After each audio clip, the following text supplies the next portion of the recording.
Welcome back to the Relationship Whisperer Show with Miss Dragonfly, where we discuss all things relationships with the aim to make marriage great again.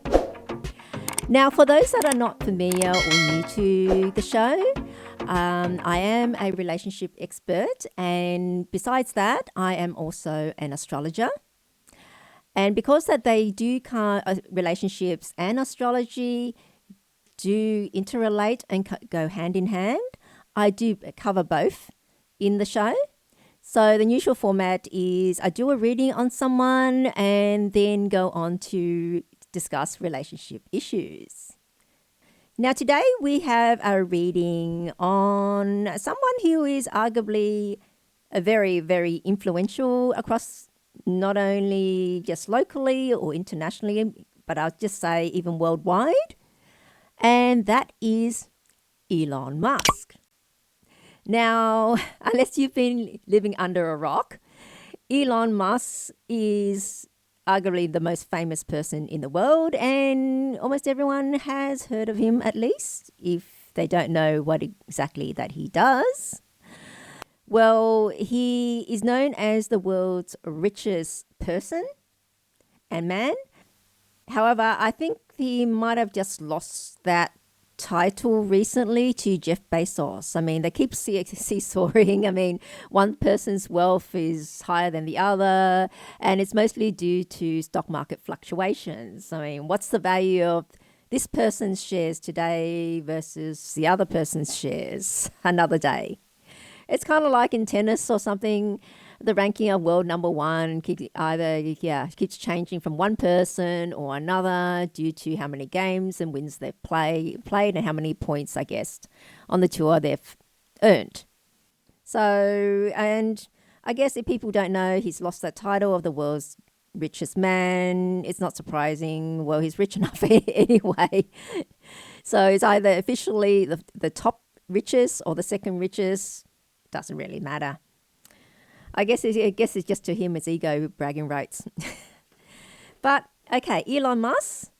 A bit about him. He is the owner of Tesla. He runs the Tesla company, which does electronic vehicles and solar panels and solar batteries, storage batteries. So that's what he's known for.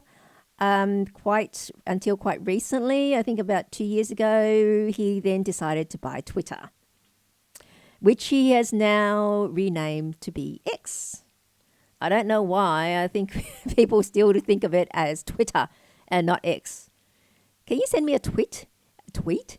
Or I'll tweet this to you rather than I'll X this to you. I'll send you an X. It doesn't sound right. And I have no idea why he's changed it to X from Twitter. I thought that was just a far better name. But anyway, his prerogative. It's his company, his business, and literally is his business since he now owns the company. And it's X it is. So he's now owner of Tesla and X, or Twitter, as most of us still think of it as. So now, he is a person of immense interest, of course, and he's known also for having lots of children. I think with his first wife, he had 2 sets of twins and a set of triplets, or is it 1 set of twins and 1 set of triplets, something like that. And he's gone on to have children with later women as well. I don't know if he's married a second time or he's only been married and divorced once, and everything else was just mistresses and girlfriends. But I think he has in total about 10 children. So besides title of the world's richest man, he's also a prolific breeder, if we can say that. And so we'll have a look into his chart and see what makes him tick and see what's happened before and what the future holds for him. So, but we'll just go to some music now and we'll be right back and we'll delve into his chart. Now, Elon Musk. Let's have a look into his chart and to see what we can make of it. Now, Elon was born in South Africa. As most people know, he was South African. Was South African, now he's officially a US citizen. But born in South Africa at 7:30 on the 28th of June 1971. So that makes his year pillar a yin earth pig, his month pillar being a yang earth horse, day pillar yang wood monkey, and hour pillar yang wood dragon. So it's mostly yang on his stems, except the year he's a yin metal. Now, having a look at the nature of his charts, I can tell that it is a resource chart. The day master being yang wood, and you've got combinations with the dragon and the monkey that forms a partial water combination. And water is a resource of wood and supports wood, and wood is its output. So it is a resource chart, and so water would be his best element, and his next best element would be metal, which supports water. So water and metal are his best elements. Now, having a look at his back history, what's happened to him? When did he make his first millions? Well, he first came on the radar in 2002, really, when he made money. I think it was about $178 million when PayPal was sold to eBay. And I believe he was one of the co-founders of PayPal. So a nice earner there for him. And looking back at his chart, 2002, where did that fall in? It fell into the yin metal luck cycle. So people that are not familiar, luck cycles are 10-year blocks throughout your life, and they're like the pillars as well. And they last for 10 years. First half mostly of the stem, which is, in this case, it started in 1998. That luck cycle was yin metal, and then it was rabbit. So yin metal rabbit, that lasted for 10 years. So he first came on the radar making lots of money during the yin metal luck cycle. And what did we say about yin metal? Or metal in general? Metal supports water, which is his second best element, being metal. So it makes perfect sense. Then that was a favorable period for him, and he just took off since then. Then the next milestone in his life was, in terms of his business life, was 2012. And that was when he made the Forbes billionaires list with $2 billion in 2012. That almost seems like small change to Elon now when he's got hundreds of billions of dollars. $2 billion, paltry $2 billion back then. 2012. And we'll look at his cycle, 2012. Where does it fall into? It falls into the next luck cycle, which is yang metal tiger this time, and it falls exactly in yang metal. And again, metal being his second best element there, supporting him as well. Gee, he's on a roll. And his next milestone happened on January 7th, 2021, when he was ranked the richest in the world by Bloomberg. Okay, January 7th, 2012. When was that? Well, that is still forms part of the rat year. Okay, so in that rat year, he's already got monkey and dragon in his chart. Along with the rat, it forms a complete 3-harmony water combination for water. There again, and what's his best element? It's water. So there he basically came into his prime on January 7th, 2021. And so it fits right in with what's happened in his life. So what does the future hold for him then? Okay, so the luck cycle he currently is in is the next one, which started in 2018, which is a yin earth ox luck cycle. Doesn't seem to be that lucky, and I guess he's been pretty quiet, I guess, since then. I wouldn't say quiet, like he did by Twitter and so forth. And at Twitter, so in this yin earth ox luck cycle, he seemed to have been pretty quiet, especially during the ox after buying Twitter. And since now, I mean, Twitter, yes, it's raised his profile, and seeing that, he's now given himself the label and pushed himself as a free speech advocate. After buying Twitter, he has basically said, yep, we're all about free speech now, because Twitter was widely known as being the place of full censorship. And they justified it on the basis of them removing hate speech, so to speak. But who's going to determine what's hate speech and what isn't? It's a very contentious issue if you are going to start sorting through and, making judgments. Because fine, if things are illegal, that's against the law, it shouldn't be on there anyway. But anything beyond that, really then it comes to someone's judgment, and someone's judgments are affected by their biases and their own personal beliefs. So he's really pushed himself knowing and aligning himself with the free speech movement at the moment. So he's Twitter, as I understand it, has raised his profile in that sphere, but it really hasn't made money for him, so to speak. So in that front, he's been quiet. Yes, his wealth has gradually increased, along with the increase of the performance of his shares that he owns and so forth. But the Twitter purchase, yes, raised his profile, but really hasn't brought him much money. So in that space, he's been quiet since then. So what can happen? Now, with the ox luck cycle that he's in, the ox does have some hidden metal and also hidden water. So those are the two favorable elements for him.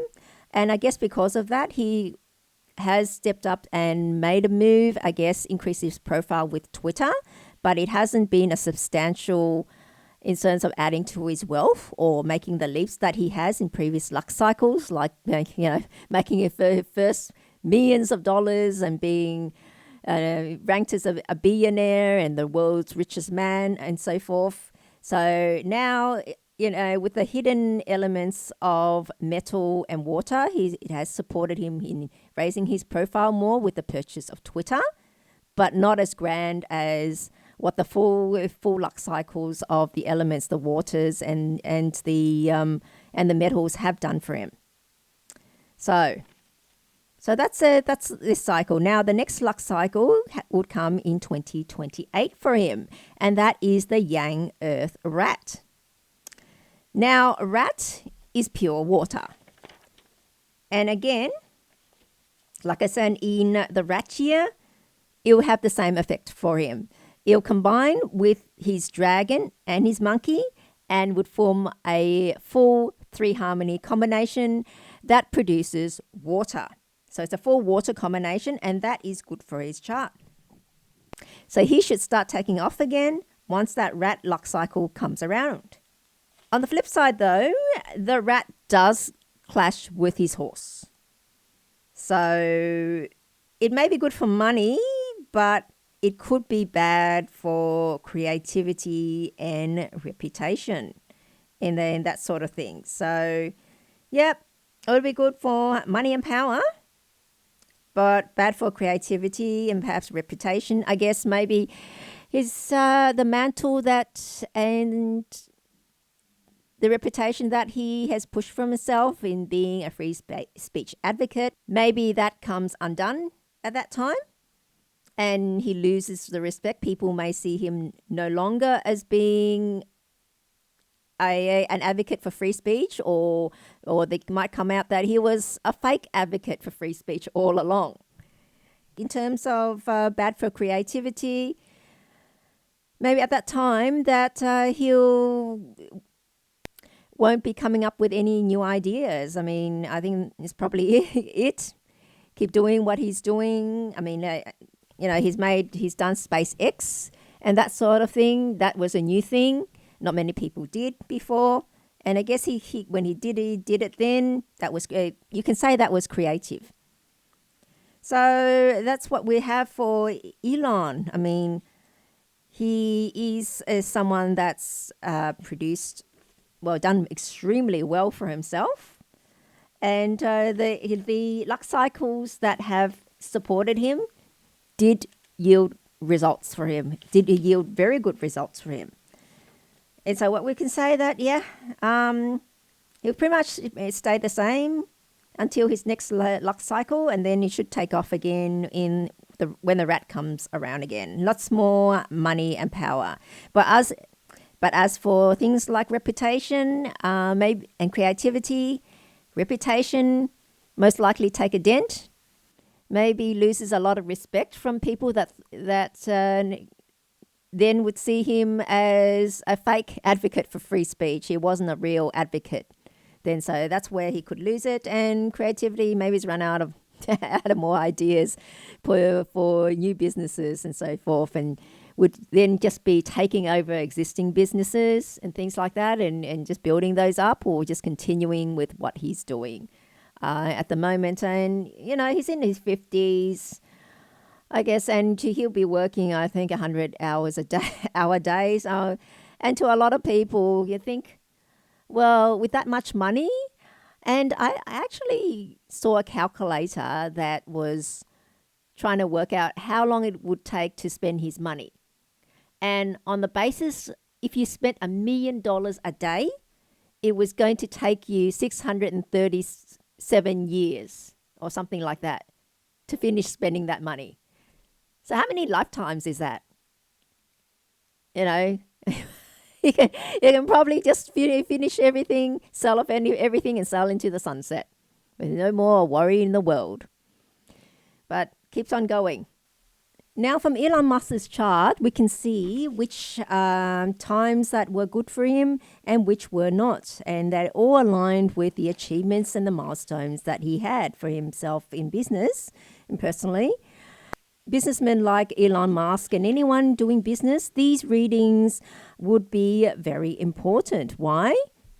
Because for the reason I outlined, it is a very powerful tool when it comes to planning. Because then, like I showed where Elon's good times were, and that aligned with his achievements. And so with that knowledge, if you had that prior knowledge, you can actually plan accordingly. Either, launching new business ventures or expansions and so forth. Because if you do that during the times when conditions are favorable, and that means things tend to go your way, and then you have a much higher chance of success, of being able to pull it off.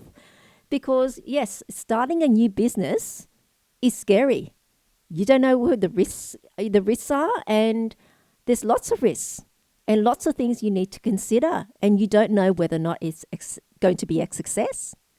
So if you launch it during the time when things are favorable, which means things tend to go your way, you basically be riding the wave, instead of swimming against the wave. And so much easier, and things are much easier to take off. And it doesn't matter. You can be doing the exact same thing, launch the exact same product or do the exact same business, do all your actions exactly the same in a bad time, when you're your weaker time where things go against you, and a good time where things tend to go your way. That is the deciding factor, because there's lots of things that you cannot control that's outside of your control. Things like people coming across your ad, more people coming across your ad, or you can have this connection, or that connection comes up. And in business, connections are very important. Or someone ends up needing something that you're selling just at the right time.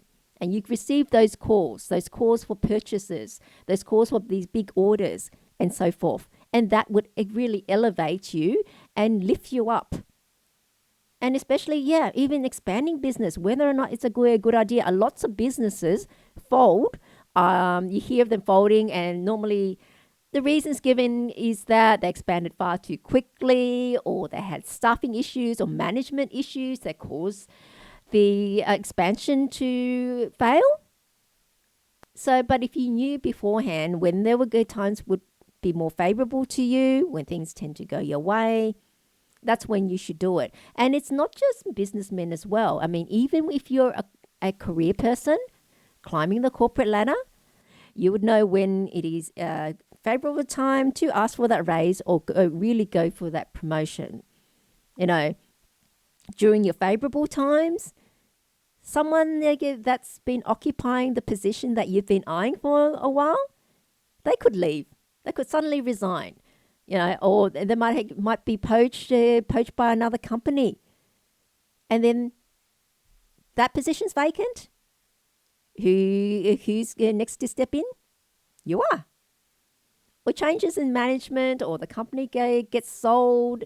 Well, if the company gets sold and you might be retained and elevated, something along those lines could happen. It just really helps you. Or a new manager might come in, and that seems to really like you. And as people that in corporate knows, it's more who you know than what you know that makes you successful. So unfortunately, that is the case. But this is the things that really help people. And so it's more planning, really much planning. So with and this is something I do with a astrology consultation. If the person is focusing on, I'd ask what the focus is. If the focus is on career and money, this is what I would be consulting with them about. What are favorable elements for them. And that's also very important as to what colors you'd wear. Like for Elon, his favorable elements, the best elements for him is water and metal. So it's better for him to be wearing those types of colors. So yeah, water colors and metal colors. So regarding watercolors, the obvious one is of course blue. But the other one that most people don't realize that is a watercolor is black. So yeah, black is a watercolor. So for someone like Elon, he should be wearing a lot of blue or black. So a lot of blue navy suits and a lot of black suits. Now the other one that's also favorable to him is metal. So on that, you'll consult that to wear metal colors. And what are metal colors? Obviously, it's gold, it's silver. But the other ones people don't realize is also white and grey are metal colors. Now, it has to be light grey. It cannot be charcoal, that very dark grey, which is almost black. And because it's almost black, it's basically water. Okay, a watercolor. But since both colors and both elements are good for Elon, doesn't matter if he wears charcoal. So that's going to be a watercolor anyway. So besides advising on what their favorable elements are, especially you can say I can advise them what type of industries would be better suited for them. Like for Elon, it would be the metal and water industries. So anything to do with water or metal. So metals is electronics. And so he's doing well going into Tesla, which basically is electronics. And also Twitter, which is, with the computers and so forth, a lot of electronics and so forth, metal stuff. So he's done well. He's gone into the right area for him. And because he's gone into the right areas for him, he's become successful in it. So that's what people should also be thinking as well. And that's what I also consult with. It's the color, the colors from the elements, and the elements also determine, guide us to which type of industries you should be in and professions. And also, but the most important thing is picking out when your favorable periods and unfavorable periods are. When you're at your strongest and your weakest. And that means when things tend to go your way and when things tend to go against you. And that's very important information. It's also very powerful information, because then you can take your risks during your favorable strong periods, because things tend to go your way, so you're likely to be able to pull it off. So either a new business or expanding a business or going into another area in business like Elon did with Twitter. And I think that's the first time he's ever been into social media. So he did it at a good time that was favorable to him. And then he's strong. The transaction went through, because I heard there were issues there. At one time, it looked like he wasn't going to be able to purchase it because there were issues about the price that he was offered, but eventually he managed to buy it, and that was during his strong period. So things like that, but conversely, also very important to know when your weak periods are, when things tend to go against you, because then you'd avoid taking risks, because more than likely anything you knew you tried would fail. Because it's very difficult. It's like trying to run uphill or swim against the tide. Things I know going against you makes it really hard. And it's ask any strong swimmer, no matter how strong they are, how far can they get trying to swim against the tide. It's very difficult. You exhaust yourself. Rather than waiting until the tide's more favorable, then you can cover much further distance than you would normally be able to. So it's things like that. It's basically planning. So anyone that is thinking of going to business or expanding the business, please get an astrology reading done. And you can book one through my website, missdragonfly.com. So that's Elon Musk's chart, and that's what we can see for him. And look, I hope he really is a true advocate for free speech and not just putting lip service. And, that's one thing. If you've heard of Tucker Carlson, he is a very popular journalist in the US that had his own show on Fox News. And on Fox, actually, I should say generally Fox. And his show was the top ranking show. And he was getting something like 3 million people tuning into him. That was his audience, and he was the star there. And all of a sudden, he was fired. Okay, Murdoch fired him. And then instead of going to another network, what he did was go on Twitter and do his show there. And I remember his first show ever was on Twitter was a monologue. And he was explaining what happened, what he did, and that he was told that the platform, Twitter, was for free speech, and that's why he's there. But if that turns out not to be the case, then he'll leave. So a lot of people that have gone on to Twitter now, I have to say, not back then before Elon, it was probably the biggest censorship platform. You couldn't really say anything unless it's the main narrative. Anything other than the main narrative, you couldn't say. And I guess now it's for more like a refuge for people or content creators that have been kicked out from other platforms like YouTube for violating their policy or something like that. And so they seek these free speech platforms. Look, there are people that say, well, it's their own private business. They can set whatever rules they want. Yes, it is a private business. However, it is also like a public forum where people should be able to go there and say whatever they want, provided it's not illegal. To say, that is real free speech. It is freedom of speech, and it's kind of like you can't have freedom of thought anymore. And it's always the excuse of hate speech. It's hate speech. It's hate speech. And as I understand it, Canada has just introduced a bill. I'm not sure if it's gone to legislation at the moment, where you can, for supposedly hate speech, you can be jailed up to for life. It's never ending. So what is that? That's like worse than communism. At least there was an end to a jail term in communism. Full-on dictatorship. And I think a lot of people don't know that and don't realize that, and take the freedoms that we have for granted, because they have no idea what it's like not to have free speech or freedom of thought and bodily autonomy as well. It's really surprising for people, especially fleeing from communist countries.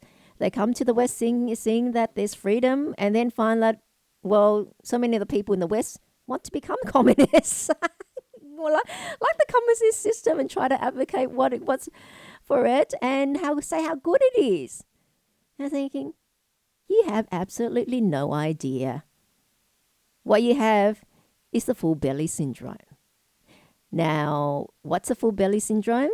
Well, full belly syndrome is that you've never known a hungry day in your life. So you've never gone through any pain and suffering, physical pain and suffering. And you have no idea what hardship is like. So you're advocating from an ivory tower. And also too much time on your hands. And on that, we'll go to some music and we'll be right back. Now, we cannot discuss making marriage great again without tackling the big issue of feminism.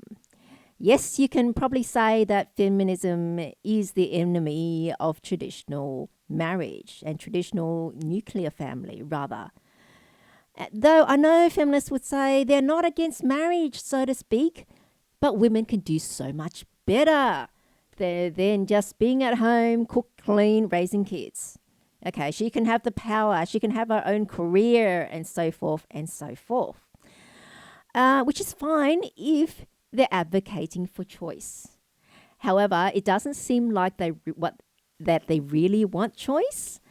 It seems like what they really want is for women not to do the roles that they've traditionally always done, which was getting married and having children and being the homemaker. Because according to them, those roles are, they're saying they're seen as weak roles and disempowering to be doing that. And if you do that, basically you are a doormat. I guess, yeah, what they really want is saying it's kind of like, look, if you really want a family, okay, you can have a baby, you can have it all. You can have it all, really. Just have the child, take a month off to give birth, recover, and then drop the child off to childcare and resume your career after a month of leave. And then, but if the child needs care, then get the husband to do it. Or no, they don't even advocate for marriage. You say get the child's father to look after it. So the woman can continue going to work as if that is the most important thing to her. The truth is, women have different priorities, you see, and if women are given the choice, they much rather do the traditional roles that women traditionally do. And if feminists say they really are for women's choices, then they should allow and even respect the women that choose to do that. And it seems like they're not, because the women, as I say, if you've heard of the trad wife movement, I've discussed this before on the show. Trad wife is short for traditional wives. And these are women now, they said, oh, look, either they no longer interested in a career, meaning they've dropped out of their careers to start a family and be a stay-at-home mum and wife, or they've decided not to go the career route and start a family instead. And they post videos, most commonly on TikTok, of them doing all the traditional wife things like baking and cooking and cleaning. Of course, they're usually very nicely done up every day, with makeup on, and welcome their husband home from work, and the house is clean, dinner's on the table, and they're all well made up. And to a lot of feminists and a lot of people actually are attacking them, saying that they are being a doormat. I don't know why you would try to impose your values and your beliefs on someone else, which is what they are essentially doing. You should be happy for people to do things that make them happy, provided it's not against the law, which being a stay-at-home mum is not against the law. And a lot of people forget that there is great value. That job is very important. It is the mainstay throughout society and civilization for so long. And these feminists instead of putting these women down, how about they actually point out the value of the work that women have done throughout the ages? That's showing women their value to society. So, or either what they're saying is women as women, traditional women, have no value. That to have value, you've got to be like a man and act like a man. Geez, that sounds rather misogynistic, doesn't it? To value only the masculine and denigrate the feminine. Because what they really want women to do is be masculine, and really say, and it seems like they want women to be like men and men to be like women, share roles, do more of the intake. So hang on, why can't we do what we are more better at? Doesn't that make more sense? Okay, and if a man just happens to be a better cook, usually because he's a professional chef, then yeah, he should be doing the cooking, because then they'll get great tasting meals all the time. Okay, or if the woman happens to have a high flying job and earns so much more than the man, then it makes sense for her to continue her career, because then it means more money for them overall. And then that makes sense. So you achieve the best outcome you can for your family, rather than trying to push people to do half of this and half of that to equality, so to speak. To me, it smacks of, I paint half the wall and you paint the other half to be equal. How about it's something like someone mow the lawn, someone wash the dishes? The person that's stronger mows the lawn, and the other person washes the dishes. Rather than trying to split the mowing, one person does it one day, and then someone else does it. The other partner does it the other day. That means half the time the weakest partner still has to do the mowing for the stronger partner. So the stronger partner can do the easier and the less labor onerous job of washing dishes. So I don't know how people think that's a better outcome. I don't know what they're thinking. And this is one thing I notice the feminists, they advocate, they want women to go and do maths, science and engineering and all that stuff, which are short from STEM fields and so forth. But they themselves don't do it. They do gender studies. And then they preach to other women that that's what they should do, but they won't do it themselves. So this is the thing I always come back and ask people that advocate and push people to do something. Why don't you do it? Why don't you do it and make an example for us and show us the example of how it should be done? And it's always, someone else does it. And this is the thing you find extremely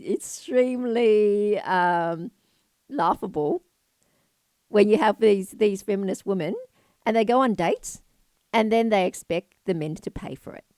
They don't feel comfortable, or it doesn't sit well with them, or I wouldn't say sit well with them, it doesn't make them happy that they should have to pay for the meal or split the bill, even though they're the ones advocating for equality or quality, but not when it comes to paying the bill on a date. You can't have it both ways. It seems like they say one thing, but they do another. They repeat the line that's always been repeated: equality should be this, should be that. But they do what comes naturally to them. And the act of having someone else paying the bill, it is basically the feeling of being taken care of. Okay. At the end of the day, men seek women for the domestic and creature comforts, and women seek men as a protector and a provider to provide those creature comforts as well in that way. That is biology. And that's why men are generally bigger, physically bigger, stronger, and have more stamina. So they can do that job. Because women don't need to do that job because there's someone to do that job. They don't have to be as strong or have that much stamina. So they're built differently. a bit more for childbirth. And so that's why women don't, even though they might say, yeah, I prefer a man in touch with his feelings and so forth, respect my feelings and make decisions and so forth, and on and on and on. Well, that's really describing a beta man. And they may say and espouse all the virtues of a beta man, but in reality, they do not respect beta men. And because of that, they do not want beta men. They want the alpha man, which has all the qualities that they say they really hate and that are dangerous, and so forth. A very good analogy I can ask is, okay, you're walking with your partner. Someone jumps out of the bushes with a knife to rob you. Which would you prefer? The alpha male that jumps in front of you to place himself in between the knife and you, or the beta male that jumps behind you so you can protect them from the knife? Just have a think about that, and who would you respect? Really? And who would you really want to have children with? So on that note, we'll go to some music, and we'll be back where I go into this whole charade, or wouldn't say charade, of toxic masculinity and all this criticism about male masculinity. So we'll be right back. Now, besides feminism, the other issue that we need to address that I see as an impediment to making marriage great again is this concept of toxic masculinity. Now, most people would have heard of the term toxic masculinity, and I guess if you weren't tuned into a lot of social media, you would not be so much familiar with that term. But it is being thrown around a lot by feminists, the left-wing media, and up-and-coming millennials and Gen Z. They keep hearing the term, and I guess once you keep hearing something often enough, it gets ingrained, unless you are able to hear a counterbalance to that. So let's start by seeing what is toxic masculinity. Okay. According to Wikipedia, the online, almost like an online encyclopedia, it says about toxic masculinity: the concept of toxic masculinity is used in academic and media discussions to refer to those aspects of hegemonic masculinity that are socially destructive, such as misogyny, homophobia, and violent domination. Now, the popular term points towards very real problems of male violence and sexism, but it risks misrepresenting what actually causes them. Now, there is another article that says, regarding toxic masculinity, over the past several years, toxic masculinity has become a catch-all explanation for male violence and sexism. The appeal of the term, which distinguishes toxic traits such as aggression and self-entitlement from healthy masculinity, has grown to the point where Gillette invoked in a viral advertisement against bullying and sexual harassment. Around the same time, the American Psychological Association introduced new guidelines for therapists working with boys and men, warning that extreme forms of certain traditional masculine traits are linked to aggression, misogyny, and negative health outcomes. A predictable conflict has accompanied the term's rise. Many conservatives allege that charges of toxic masculinity are an attack on manhood itself, at a time when men already face challenges such as higher rates of drug overdose and suicide.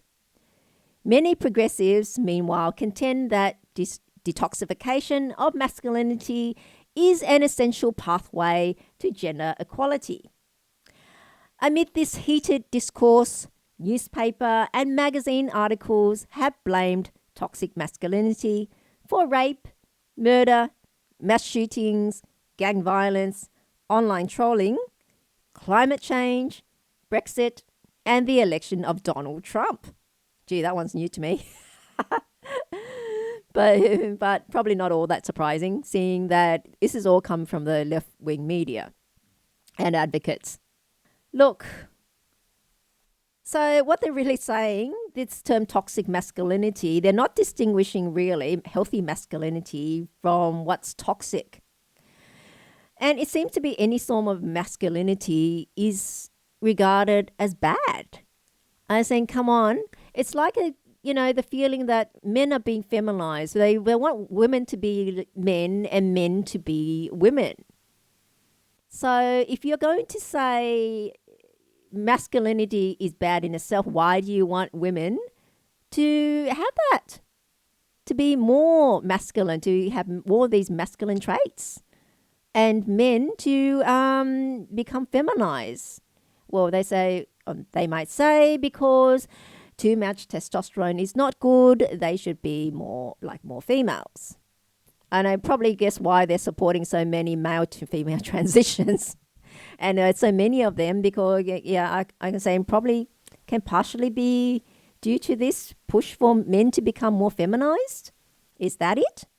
Hang on. What happens if men stop being masculine? Okay. There'll be, who's going, masculinity, they can blame it. They're saying they're blaming it for violence and so forth. I guess, everyone agree. That's not a good masculinity, having violence and and committing crimes, because vast majority of the criminals in jails for violent crimes are men. That is a given.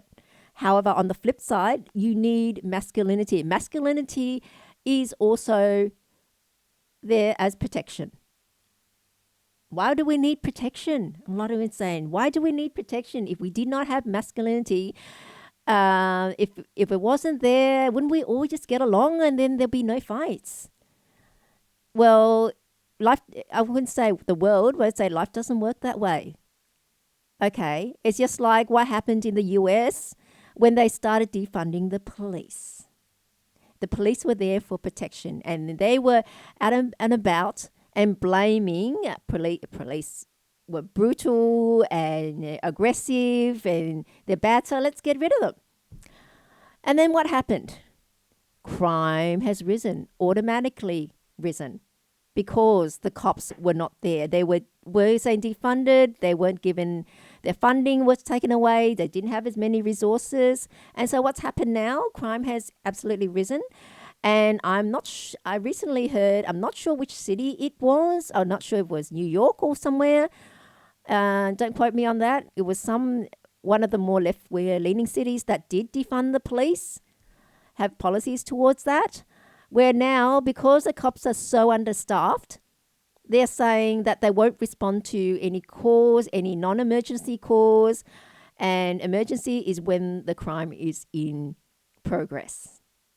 So if you've just been robbed, you've just been raped, or someone's just been killed, and you call them, they're not going to be responding straight away. Or you don't know how long it would take for them to respond, if at all, because that crime has already been committed. It's not in progress. Can you imagine that situation of crime? And regarding men as protection, look, being like saying, asking women, which would you really prefer? If there was a robber just jumps out of the bush with a knife aimed at you, would you want the man next to you to jump in between you and the knife, or hide behind you? That's really, if you're saying masculinity is toxic, yes, masculinity does provide protection. Masculinity is what makes a soldier, because when they go to war, they basically have to be killing machines. that is protection, or jump in there, get danger, doing search and rescue, like requires a lot of physical strength and a lot of daring as well, saving lives. And then you can say, oh, women, there's search and rescue women, and saying, what's the proportion? What's the proportion of women that want to do that job? You know, and then women would not have the physical strength to haul another body out to save them.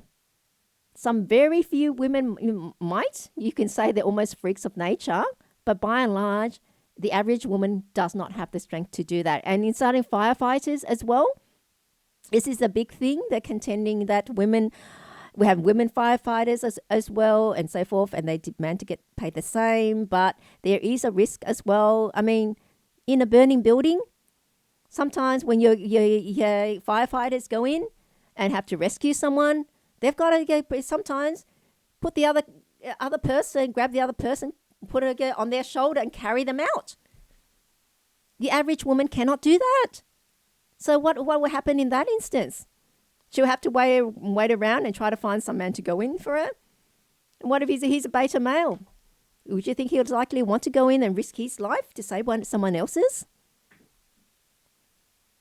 This is giving a lot of food for thought. And it seems like feminists that criticize and push this idea of toxic masculinity and criticizing also conservative masculine men, like I said before, they also expect their dates to act like a toxic masculine man that is paying for the date and so forth. Isn't that something archaic? You know, misogynist that, oh, I cannot look after myself, that I need some man to pay for me. But in practice, they don't lie when they're confronted in that situation. They want the man to pay. You do have some exceptions with women saying, I pay all the time, whatever, and that's the way women that try to push a point. But by and large, women want to feel looked after. You know, and one of the ways of being looked after is the man showing that he's a provider, and that's paying for the date. And that's why in first dates, when a man wants to impress, but despite you might say gender equality and all that sort of thing, but when it comes to biology and the dating game, the men that pay on the dates are always going to be more popular, have more respect, and be more successful than the men that don't. Of course, there's always going to be exceptions, and there's going to be some women that go to take advantage. And I know some women go to do online dating just to get dates, just to get free meals, and so forth. And that is basically freeloading and cheating, and that really should be looked down on, criticized, and slammed, because no one should be taking advantage of someone else. Okay, you know, but these feminists, they don't want to touch the beta men.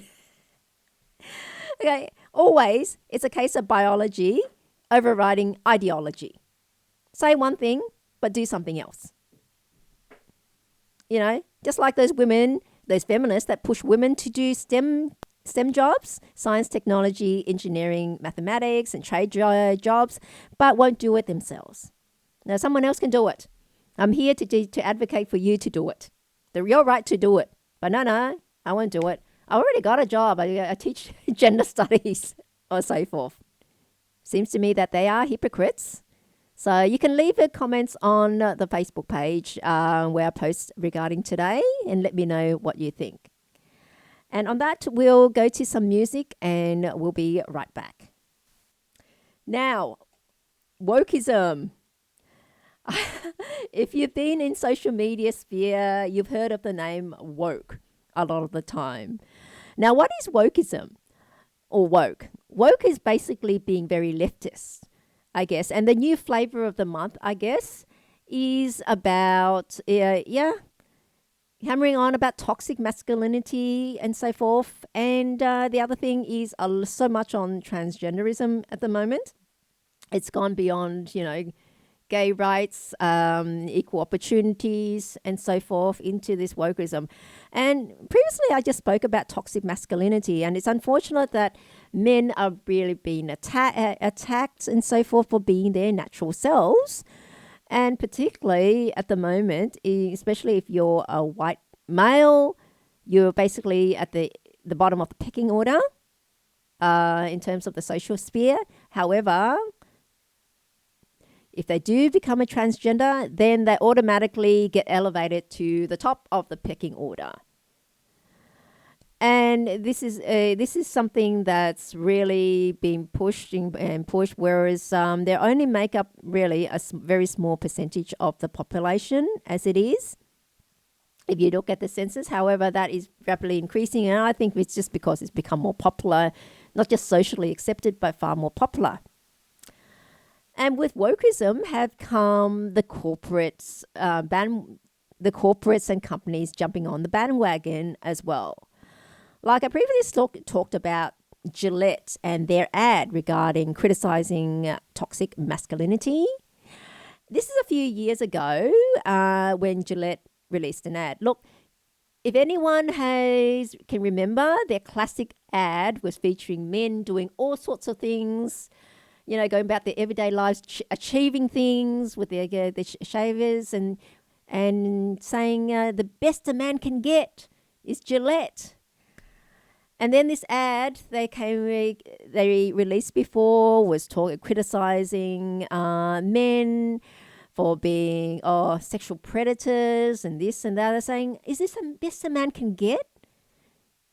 The whole ad was basically on criticizing men, and I don't know what they were thinking, because basically they were criticizing and demonizing their own customers. And obviously the vast majority of their customers are men. So I don't know why you're soiling your own bed by doing this. What do you expect? What do you expect to achieve, really? Because what they did achieve was this big backlash, huge backlash from men. A lot of men have sworn off buying Gillette anymore, thrown away their Gillette products in protest of this.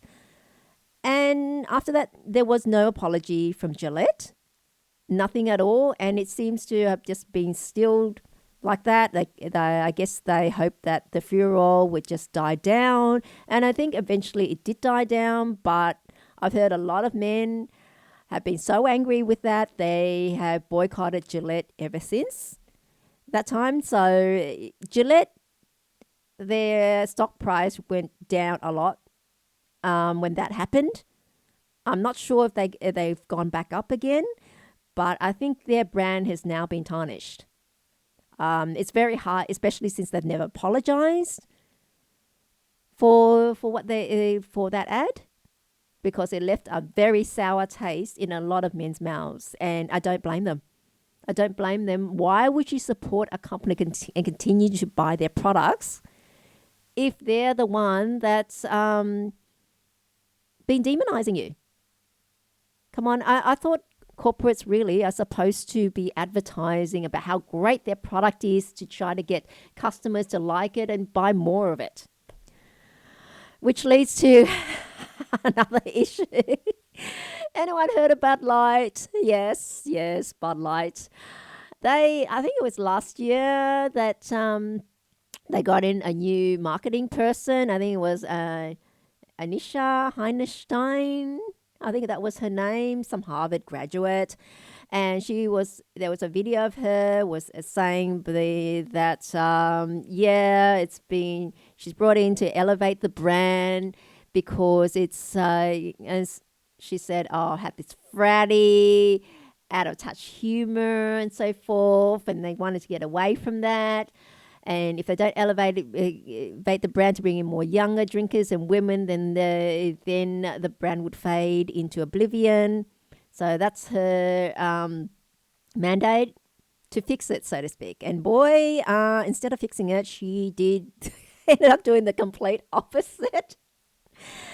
They released a video with Dylan Mulvaney. Now, those that don't know, Dylan Mulvaney was a gay man and then came out as queer and then decided he was now transgender, and then released all these days of girlhood, as he called them. And I don't think that he took any hormones or had any or had bottom surgery, as they call it, where they replace the penis with a vagina in its stead, surgically construct a vagina. I don't know if he actually even got any implants. But what I did know is that he got feminine facial surgery, okay, to feminize his features. Should I be calling him a she, or I don't know. Not sure now. But anyway, got Dylan Mulvaney in do an ad, dressed up like Audrey Hepburn in Breakfast at Tiffany's. And then how you did the ad where it said, "Oh, Bud Light sent him these cans with his face on it. Isn't that nice?" And so forth. And there were pictures, and there's another video of him in the bathtub or bubble bath with cans of Bud Light. And those two things came out in addition to the video of that marketing person, Anisha, that was criticizing their customers, and that was enough. They're forgetting I don't know who were they trying to target, because beer drinkers are basically men, mostly men. You know, you find few women that drink beer. Beer is a man's drink, and what are the customers? Male and blue collar working men are their customers, and they lost sight of it. And the people that follow Dylan Mulvaney, as I understand it, are the very young people, and I think even teenagers. And in the US, the legal drinking age is 21. So they're not even at legal drinking age. I don't know why that person was chosen. The people that Dylan appealed to usually don't drink beer, and especially at that age, they wouldn't be legally allowed to anyway. So because of that, there was huge backlash. I mean, there are pictures of people destroying the Bud Light beer cans, and so to speak, and swearing them off, Bud Light, and men saying, "No, not drinking gay beer."